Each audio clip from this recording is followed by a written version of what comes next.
ilagay na natin dito guys. Masarap to guys, kain agad. Kasi nagsisibo siya guys eh. Alam mo natin yung beef ay nagsisibo agad.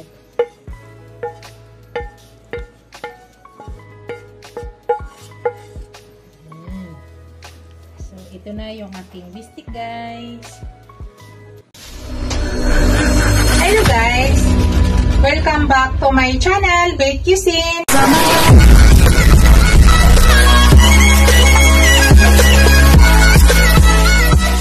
I-marinate ko muna siya para lutuin ko siya bukas. Gawin ko siyang bistik. So yan. Hindi ako maglalagay ng asin guys ha. Unang gawin ko, maglagay ako ng lemon or calamansi yan. Tapos maglagay din ako ng light soy sauce. Light soy sauce guys ang gamit ko. Hindi na ako maglagay ng asin. So i-marinate muna natin. Tapos ground black pepper. Tomorrow ko pa yan lutuin guys. Pakita ko lang sa inyo.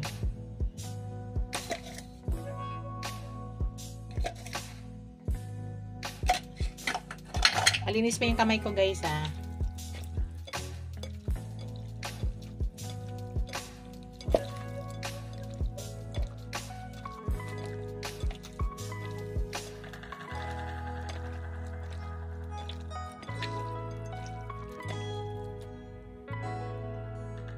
Tanggalin natin yan. May buto. Baka papait.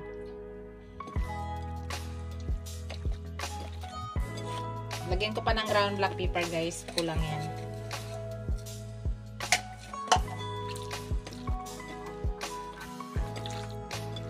So yan lang muna ang panglasa ilalagay natin. Mag-add na lang tayo tomorrow if kulang. So, yan guys. Ilagay muna natin yan sa ref. Ganun lang muna yung gagawin natin. Then, tomorrow, ipakita ko sa inyo ang aking pagluto. Gawin ko yung bistik guys. Hello guys. Today's video guys, I want to share with you. Magluto tayo ng bistik guys. Ito na yung aking beef guys. Minarinate ko ito kahapon pa. So, ipakita ko dyan sa video guys na paano ko siya minarinate. Kasi kahapon pa yan. So, unang gawin natin guys ay mag-slice muna tayo ng onion. White onion gamit ko guys. Ayan, dalawang white onion na malaki.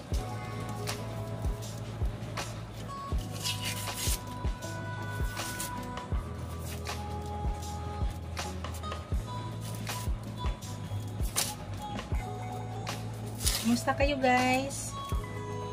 Sobrang lakas ng ulan ngayon guys at saka hangin. Kasi may bagyo ngayon. Sana lumabas na talaga yung ang bagyo. Kaya wala akong pasok lahat. Today is Thursday guys. Ito yung nagluto ako para sa aming panghapunan. Hugasan muna natin guys ha.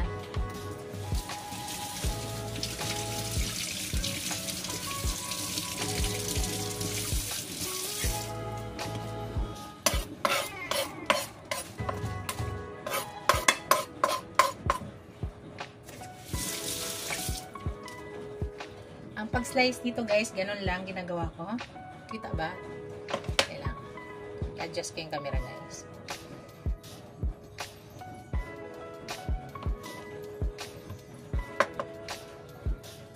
Manipis lang siya guys.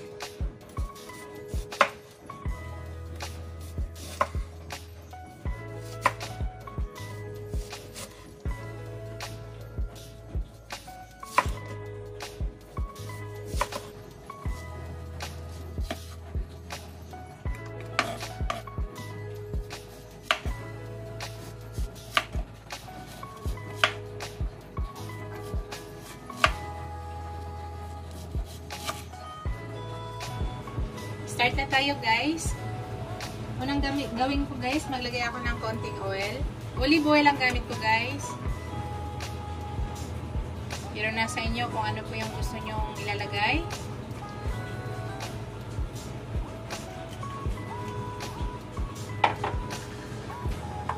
Tapos ilagay ko lang to lahat agad guys.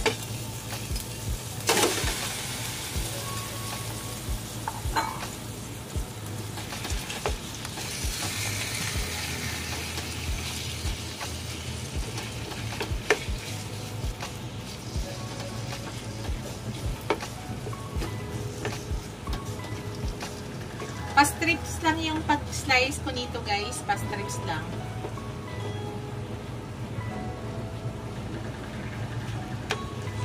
So, hintayin lang natin yan guys. Yan na muna yung unang step na gagawin natin.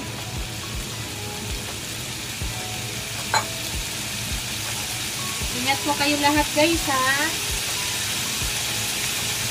Shout out pala sa aking mga channel members, sa aking mga subscribers, viewers, silent viewers. Maraming salamat guys sa walang sawang suporta niyo sa aking channel.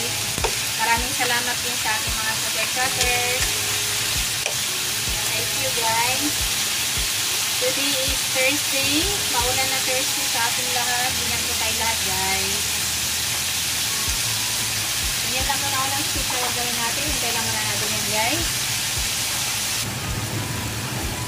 Hello guys. Dahil hindi pa ako naglagay ng garlic guys. Maglagay ako ng garlic powder. So garlic powder po yung ilalagay natin. Habang niluluto natin, lalagyan ko siya ng garlic powder.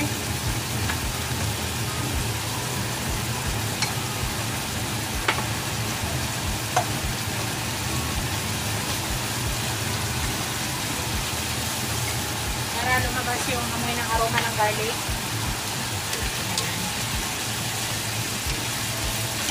Wala tayong nilagay na garlic din guys. So powder po yung nilagay natin.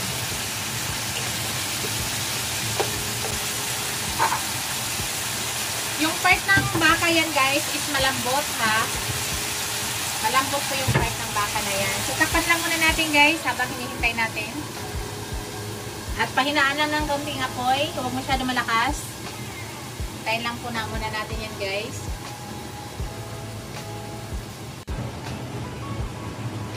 Check natin guys.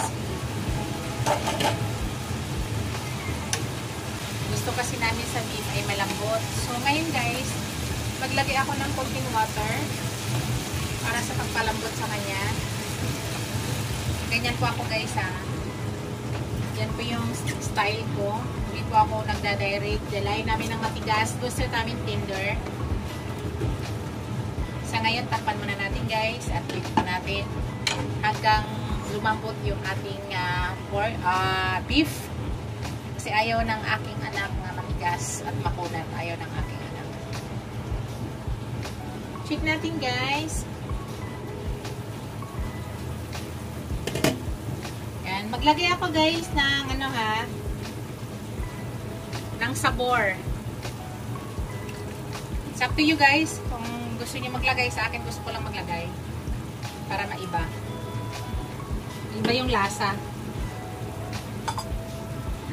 Yan. Malapit na guys.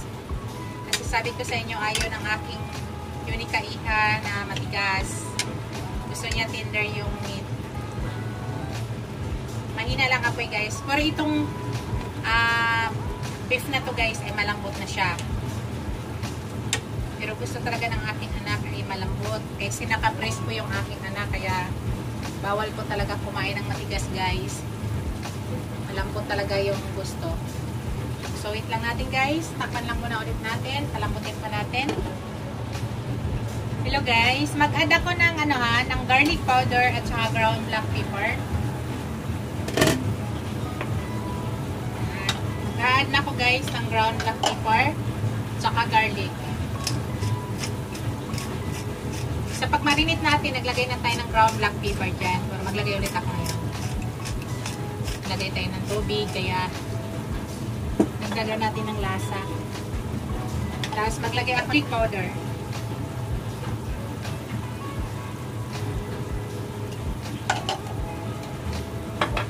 So yan, tama na yan. Dahil naglagay tayo ng tubig guys, diba?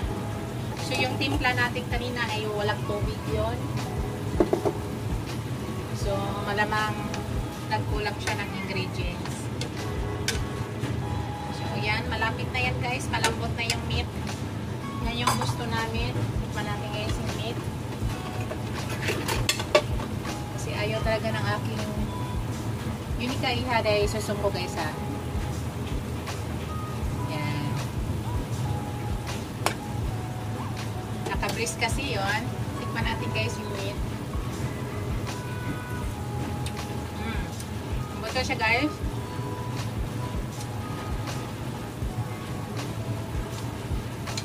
Maglagay na ako ng konting sibuyas, guys. Pero yung iba, mamaya ko nilagay, ha. Para maglasa lang yung sibuyas dyan.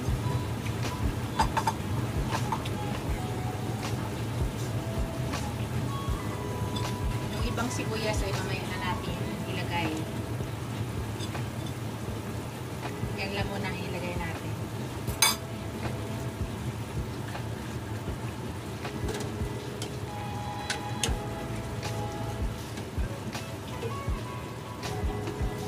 Kasi maraming sibuyas to, guys. Mahilig ba kayo sa sibuyas, guys? Kami mahilig kami sa sibuyas.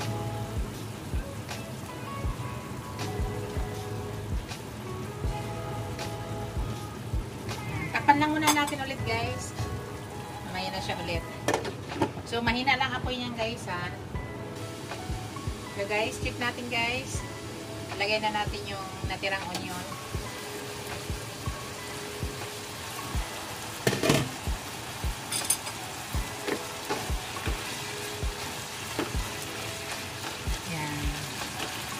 Lagyan na natin natin ang onion, guys. At tapos na tayo.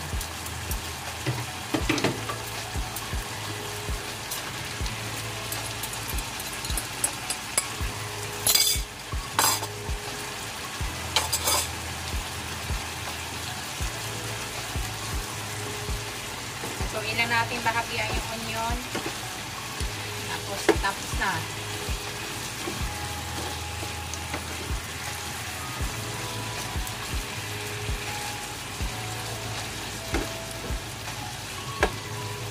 Malambot na, guys. Yan po yung gusto namin. Takpan ko lang, guys, para maluto lang yung onion. 1 minute, luto na po yan, guys. Pakita ko sa inyo.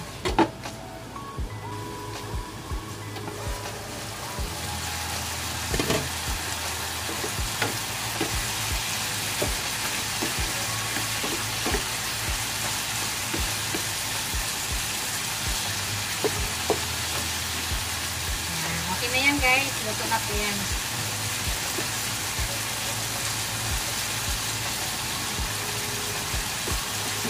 Yan na yung ating biscuit, guys. Pipilitis natin, guys. Pakita ko sa inyo yan, guys. Yan, ay luto na. Tanggalin na natin yan. At patay na natin yung apoy.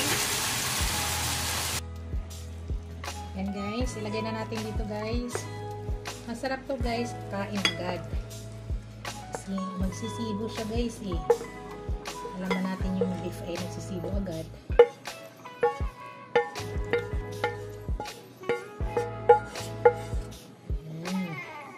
So, ito na yung ating biscuit, guys. Kain na po tayo. Ito na yung aking version sa aking biscuit.